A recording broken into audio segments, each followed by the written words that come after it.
Good afternoon and welcome to Real Chicks Rock Presents Real Discussions. I'm your host, Michelle Dawes-Burt, and as always, I'm super excited to be here.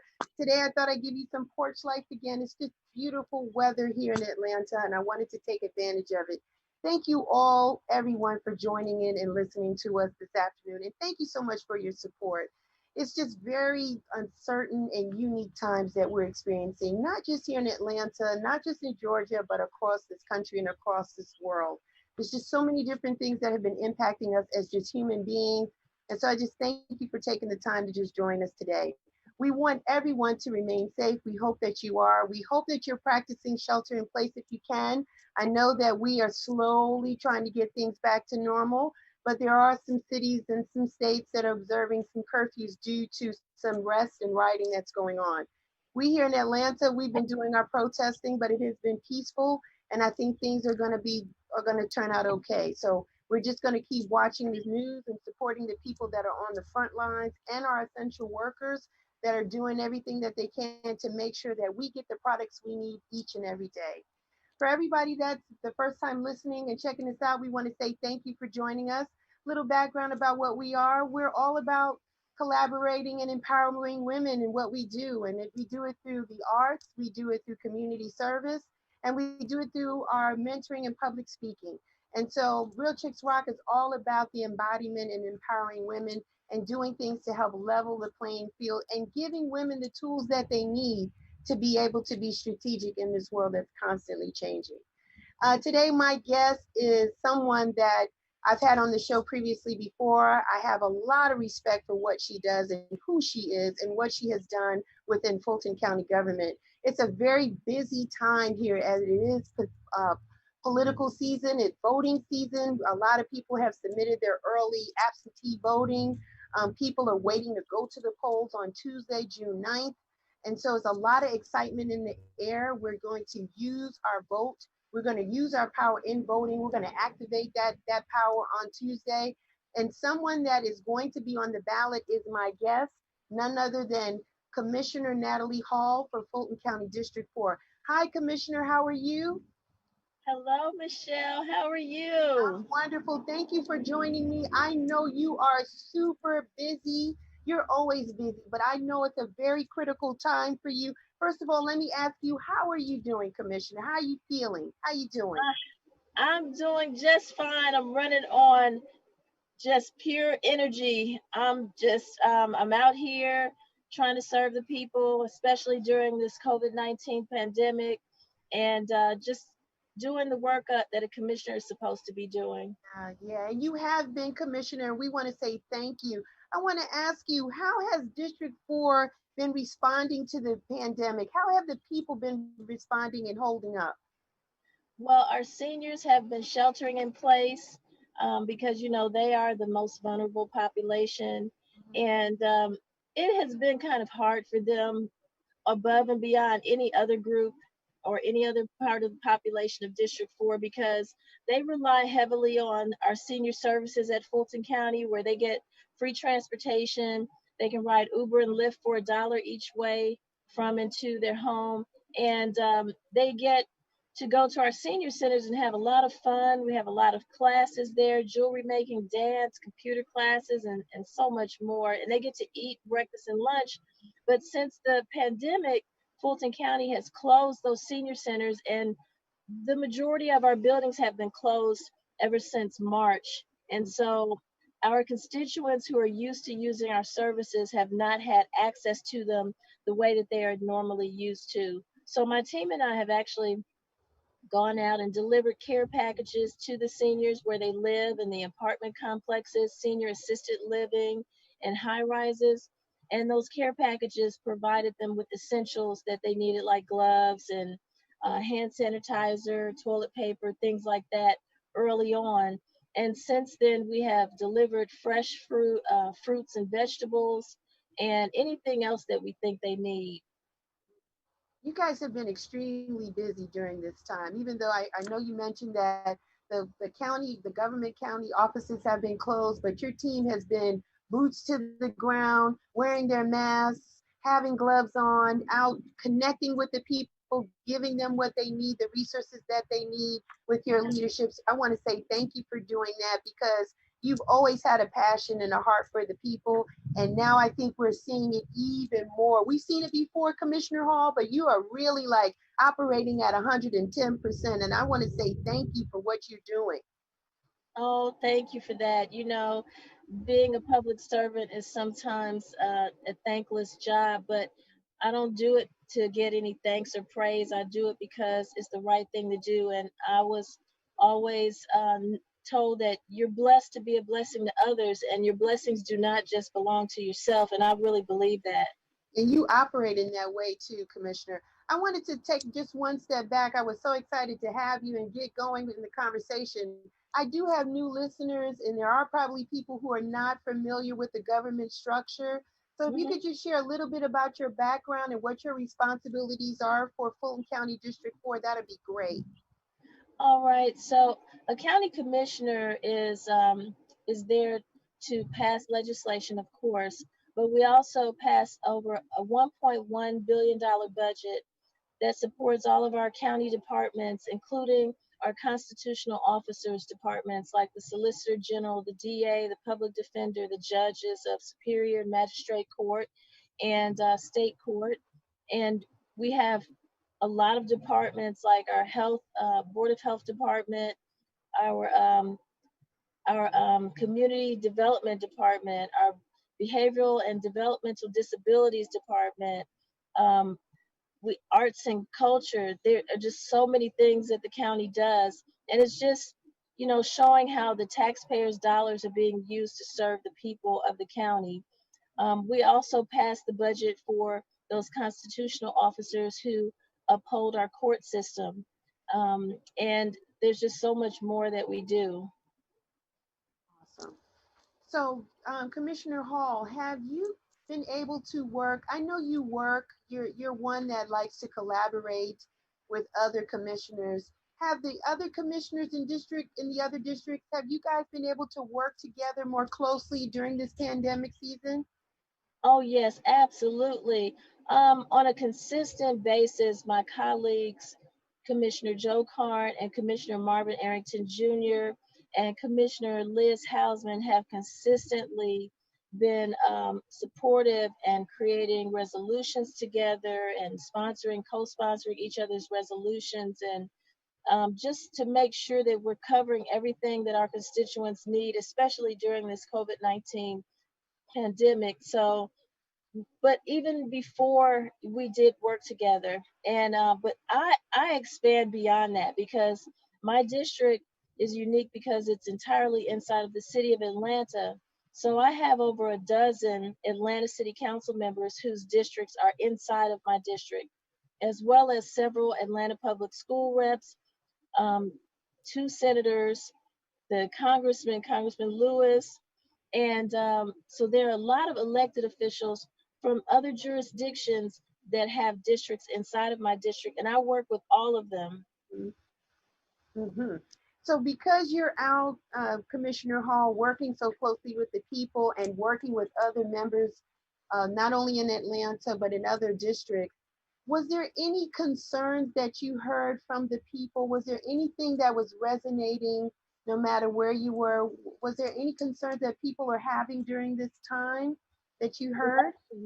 Elections, that Yeah. is the number one biggest concern right now is the elections because because of COVID-19, the absentee ballot became prevalent as far as what people needed to use to vote Right. because we were thinking that people were not going to be able to go to the polls. We didn't know how this was going to play out with COVID-19 and the spread of it. So the absentee ballot request forms were sent to all voters, and everyone sent them back requesting the absentee ballot be sent to them. Unfortunately, what I found out was that the ballots were being sent from Arizona, and they were taking up to 3 to 4 weeks for people to receive them. So you could imagine those people who waited a little longer to turn in their absentee ballot request form are really nervous right now because they have not received those absentee ballots yet to actually vote. So a lot of people have actually just decided to go to the polls and vote during early voting, which were the past 2 weeks. The last day of early voting ended on Friday, June 5th. So there was a flood of people, and it was very aggravating for everyone because number one, we still have to social distance, so we have to keep everyone 6 feet apart. So you can imagine if you have 100 people in line and they have to stand 6 feet apart, that line is going to wrap all the way around the building and down the sidewalk. So we experienced that, as well as the heat has been really bad. It's been over 80 degrees most days. And then we started off with very small rooms with the machines in them because we didn't expect that so many people were going to actually come out because of COVID-19, but they did. So we've had long lines, long waits. I was just told that there were some places that waited 4 hours to vote, and until late in the, I think someone said 2 in the morning or something like that. And so voting has been the most critical issue right now because, the primary election is this Tuesday, June 9th. And for those people who did not early vote or who did not get their absentee ballot, they're going to have to go to the polling locations on Tuesday. And although there are more polling locations open on Tuesday, we are still missing quite a few because there are locations that have refused to open due to COVID-19, and they have every right to do that. Hmm. So it's going to be a really interesting election day on Tuesday. Yeah, I can already see it brewing already. 4 hours waiting to vote. That's the commitment. I think the last time we saw that level of commitment was when Obama was running for president of the United Absolutely. States. Absolutely. Yes. Yes. And voting is even more important than ever before because of what happened with George Floyd Yes. and Ahmaud. You know, the protests have proven that people are watching and they're aware of what's going on and they don't like it. Hmm. And because the laws, I mean, to find out that Georgia doesn't even have a hate crime law was just disheartening. Mm. So we're at a point where even the young people are realizing, yes, you need to start voting. Every vote counts. And it really counts when it comes to electing the right people to represent you. Hmm. You want the people that are going to actually create the laws that protect you and that help you. And so there are a lot of young people walking around with signs now that say, vote. And so I think we're going to see some serious numbers at the polls. Yeah. I agree. I agree, Commissioner Hall. I think that we can never take our foot off the gas when it comes to voting. I think some terms or some elections or some primaries we feel we don't have to go. It's not as important. And I say a collective we, just people across the United States, definitely from it varies from state to state, city to city. But I think just the criticality of human welfare and how we are and our health and just making sure laws are in place to support us. I really believe, it's just a personal belief, Commissioner Hall, that yes, this pandemic, this COVID 19 pandemic was something that we did not want. But I do believe that it is going to allow us to be more cognizant of what's going on. I believe that change is going to happen at a community level. That's why I think this Tuesday, June 9th, is extremely important for people to go out and vote, to cast their vote and not wait for another time or not wait for just for the presidential election, but to you have an opportunity to vote at your local level. You need to get out there and vote. So I'm asking everybody to do that, and I know that they will. I wanted to ask you, Commissioner Hall, I know we're still in the midst of the changing of times, right? And Yeah. so I wanted to get your viewpoint. Do you have any feeling as to what you think the new normal might be for your district? What do you think might be the Well, new normal? Or it's too it's not going to just be for my district, it's going to be for the world because I think that what's going to happen is we're going to have to continue to wear masks and social distance yes. and protect ourselves because we don't know exactly what's going to have it happen with the COVID-19 virus. And they keep saying that this thing is going to, sorry, No, you're fine. I think my screen just did something a little crazy. Can you hear me? Yes, I can hear you. Okay, so I think that it's going to be the norm for a little while right now to wear the mask and everything, Hmm. um, because of the fact that they keep saying there's going to be a surge again in the fall. Right. And so I think everybody's just bracing themselves to see. And then with the protests and everything, it has brought people back together in close proximity to each other, protesting. And I was told the other day that the New England Patriot pro athlete who went to one of the protests recently Hmm. tested positive for COVID, and he said that he believes that he got it from going to the protest. So I think that breaking that social distancing rule is probably going to show us, how is this COVID-19 virus going to actually react to everybody emerging back together. Yeah. And the thing is, Commissioner Hall, we're not sure if it's going to have the same force and same vengeance, or if it'll be a little milder. The thing is, none of us, we don't have any idea how this is going to hit us. And you're right, we're just trying to bear and buckle down and brace ourselves because we know it's going to happen again. Um, you have been out, Commissioner Hall, really on the front lines, even with the testing. I wanted to talk to you about that. I think that's a tremendous accomplishment, just being aware and encouraging people to get tested. You've been at some facilities where the testing was introduced and offered, available to people to be tested free, correct, Commissioner? Yes, Fulton County had, testing sites immediately with COVID-19, but we didn't have enough. And so we expanded to add additional COVID-19 testing sites. And one of them happened to be in downtown, which is part of my district.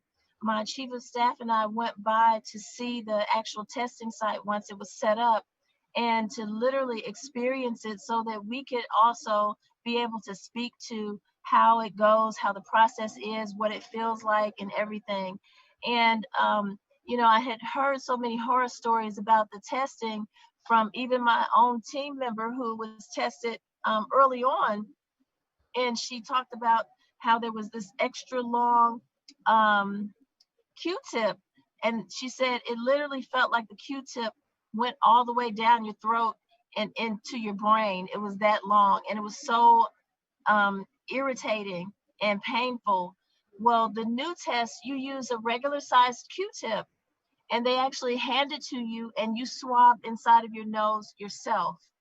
And there's no pain. It doesn't go all the way down the back of your nasal passage or anything like that. It's a very simple and painless process. And our testing sites are free to the public. They can walk up during the hours, and they don't have to have a doctor's note or anything like that. They don't even have to have an appointment, and they just walk up and get set up and test for free. You think we should all go and get tested, Commissioner Hall? Yes, because I think it's important for us. You know how they keep saying now we have to do more contact tracing to see how where the virus is moving and how it's moving through our neighborhoods and our cities and our states. Well, the only way for us to do contact tracing is to test everyone and see who actually tests positive for the virus. And then this also gives us more record of symptoms that people are experiencing, and also if they are not experiencing any symptoms, because as we have heard, there are people who are actually like carriers. They carry the virus, but they have no symptoms whatsoever. So they are able to pass the virus to other people when they don't even have any symptoms. Amazing. Yeah. Okay. I'm going to really think about getting tested sooner than later, especially before the next wave hits Yeah. us. Um, Commissioner, I want to talk about the fact that you are running for reelection for District 4. As the existing commissioner, please share with us, if you don't mind, some of your accomplishments that you've done while you've been in office, while you've been in the position. All right. Um, Early on, I was disturbed by the fact that everywhere I went, any meeting that I was in that was health related, they were talking about how Fulton County was number one in new cases of HIV/AIDS. And I want to start with that because, you know, with COVID-19 being on the forefront of the news, we're still forgetting about all these other things that we need to deal with that we have been dealing with, and HIV/AIDS is one of them. Um, you know, they were saying that we were number one in new cases. And so I asked our director of Board of Health, so what do we need to do to try to help this situation, to try to stop that from happening? And she said there needs to be more testing and treatment and education, and that there was a need for nurses and nurse practitioners. And I said, you know, we need to take the testing to the community. And they said, absolutely, we need to start a new campaign and buy mobile units and go out to the community and test people and treat them and educate them right on the spot. So I actually requested over $670,000 to specifically be used for HIV/AIDS testing, treatment, and education. And that helped them start a campaign called hashtag Stop HIV/ATL. And there was the purchase of several mobile units, and those mobile units we're going around to all of the neighborhoods, testing and treating people and educating them on how to, if you have it, how to not spread it. If you don't have it, how to prevent yourself and your partner from getting it. And it just worked out really well. But in addition to that, our senior population, I was told, is the fastest growing population in the United States. Hmm. And so Fulton County is known for our Department of Senior Services and all the outstanding programs and services we have for our seniors. So I allocated $1.2 million directly to senior services so that they could have more free transportation, because there was a backlog and a waiting list for seniors to get their transportation available to them. And we added Uber and Lyft so that they can ride $1 each way from their home to wherever they need to go, whether it be the grocery store, the doctor, or wherever they need to go. And also for more minor home repairs, home delivered meals, classes at their senior centers, the renovation and upkeep of the senior centers, and so much more. Mm, You've done a lot of great things, Commissioner And I can Hall. keep going and going, but my team has trained me. Don't keep going, you just keep talking. Ah, I totally understand, and that's a good problem to have a long list of accomplishments I during your time in the position. I wanted to ask you, if reelected, what is one of the first things you want to do once you're if reelected in the position as commissioner? Well, I have a lot of things that are already going on that I will just continue. It's not like I stopped working just to run. I'm Understand. still working as the commissioner as I run for reelection. So it's not a matter of what am I going to start doing once I'm elected. It's, you know, I have a pre-arrest diversion task force that we were not able to meet because of COVID-19, because it's so many people, probably at least over 50 people who attend from Atlanta Police Department, Sheriff's Department, Corrections Department, the judges at Superior Magistrate Court, the Solicitor General, the county manager and his executive team, neighborhood association presidents, and so many more people. But we come together because I was contacted by Moki, who is the executive director of the Atlanta Fulton Pre-Arrest Diversion Initiative, and she told me that the numbers were extremely low, that they should be receiving more people into their program off of the streets to be diverted away from jail and into wraparound services to help them become more successful, especially our homeless population that we see growing under the bridges, where we see the tent cities starting to become a reality around our city. And so we started this task force to determine what's broken, how do we fix it, and how do we move forward in a better manner to get more people diverted and more people on a pathway to success. A lot of good things going on there, Commissioner. Thank you for that. Just so much change and things that are going on. What else would you like to see? What is your hope for Fulton County District 4? What would you like to see for your district? I would like to see our neighborhoods west of the Mercedes-Benz Stadium redeveloped in a manner that does not displace the seniors and the legacy residents that have lived there for decades. I want to see them have the grocery stores that they need and all the essential types of stores and businesses that they need so that their communities can be vibrant, just like downtown and just like northeast of the city, Old Fourth Ward, Inman Park, and all those surrounding neighborhoods. I want to see the development done in a better manner that doesn't displace the people. And I know that we can do that. We have a lot of great developers who specifically do affordable housing. And I see them on the west side doing a lot of new developments, buying up some of the old apartment buildings and renovating them and reopening them as affordable apartments and housing. And so I really think that this time around, we can really make Atlanta a place for everyone to live. Hmm. It is. Atlanta's a beautiful city. Uh, Oftentimes, when people come visit here, they don't want to go back.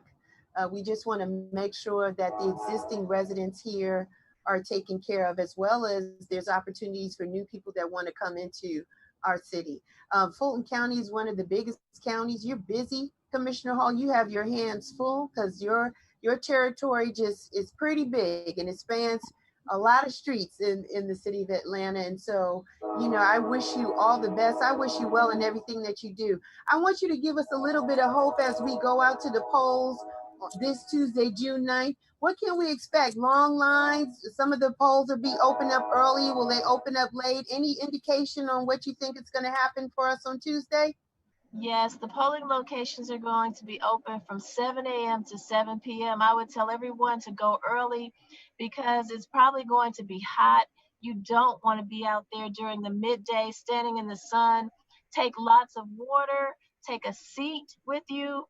We are trying to have cheers for the people who may have to wait in line. Seniors, go straight to the front of the line and get inside the building and vote. You have that opportunity to do that. We've made the way for the seniors to go and jump ahead in the line.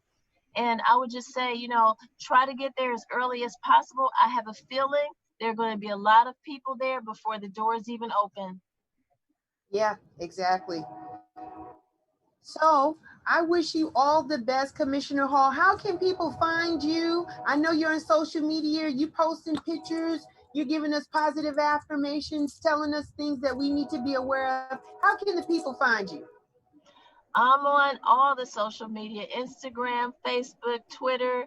I have my Fulton County Commissioner Natalie Hall pages. I have my Natalie W. Hall pages. They can find me on Fulton County's website as their official commissioner of District 4 at fultoncountyga.gov. I have a Fulton County page called Fulton County GA, the number 4.com. And I have my campaign website, nataliewhall.com. And you can always call my office at 404-612-8226. Please leave a voicemail because your voicemail will actually turn into an email and it will email myself and my team so that we can respond to you. Because remember, right now we are still closed due to COVID-19. We have not even reopened the county government center. We're looking at doing that around mid-June, but we're still not going to be fully staffed up because we're trying to make sure that we keep everyone safe, not only our employees, but the constituents that utilize our services. It's a very important and critical time for all of us as we begin to re-entry back into our businesses. Corporations are doing the same. It's a gingerly, slow process. Essential people will probably go back into the facilities first, and there could be a potential maybe a week or two lag before the next wave of people that go in. So I think that what the county is doing is very smart, very strategic, because this way you can monitor and keep a close eye on what's going on and what's working and what's not, and can make changes as you need to so that everyone can be safe as we continue to move forward. Commissioner Hall, you know how I feel about you. Thank you so much for your time today. I mean, you're so dedicated. You're talking to me on the road as you are out here campaigning and talking to the people and giving them what they need Yes. and want. Thank you. No, thank you, Michelle, for inviting me on the show to speak to the people and to just share information that may help them during this COVID-19 pandemic. I really appreciate you. Yes, thank you so much. And you guys know me. You know you can reach me and find me anywhere. But today's show was powered by the T-shirt lady. Yes, yes, yes, yes, yes. It is not summertime yet, but the weather is warm, as Commissioner Hall has mentioned. You need your T-shirts. Virtual family reunions are taking place. People have graduated. Father's Day is coming up. You know you need those T-shirts for the summer. This is a Black-owned and operated business in the city of Atlanta, East Atlanta to be exact. The work is phenomenal. The colors are bright, and she is legacy building because she has incorporated her son into her business. So it's the T-shirt lady and son, currently accepting online orders and available for store pickup and for shipping. Please go to her website, the-t-shirtlady.com, and place your order today. You can get that order fulfilled and have your merchandise picked up by at the store. So, guys, you know me, that's my time. I want you guys to continue to remain safe, stay healthy. We need you. We need you more than ever now. We want you to be well in everything that you do. We want you to be strategic. Think about the things that you're doing. If you save up any energy, we want you to go out and vote this Tuesday, June 9th. Polls open at 7 a.m. We want you in the place. If you've not voted already, your vote matters. Your vote counts. You can find me everywhere. I'm on Instagram, Twitter, and Facebook. Feel free to subscribe to the YouTube channel. Hey, we're selling t-shirts too, so go to the website and cop that t-shirt for yourself. Until next time, you guys be well. Take care and continue to rock on. Bye. Bye. Bye.